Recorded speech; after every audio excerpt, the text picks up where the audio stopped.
ఇదిగో చూస్తున్నారా ఆ రాళ్ళకి కొట్టి కొట్టి షేప్ ఎలా తయారైంది. ఇదిగోండి రాళ్ళు, రకరకాల రాళ్ళు పట్టుకొచ్చాను.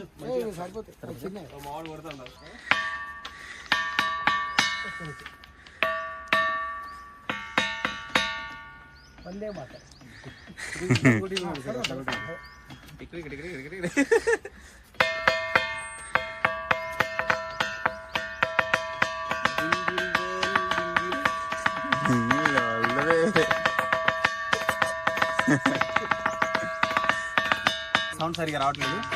మరీ స్పెషల్గా ఇక్కడ ఆల్రెడీ రాళ్ళతో కొట్టి కొట్టి సౌండ్స్ ఉన్నాయి. ఒకసారి మీరు చూడొచ్చు షేప్స్, ఇక్కడ మీకు షేప్స్ కనిపిస్తున్నాయి. ఇలా అక్కడ మరీ కొట్టి కొట్టినాయి కాబట్టి ఆడ చూద్దాం సౌండ్స్ ఎలా వస్తున్నాయి.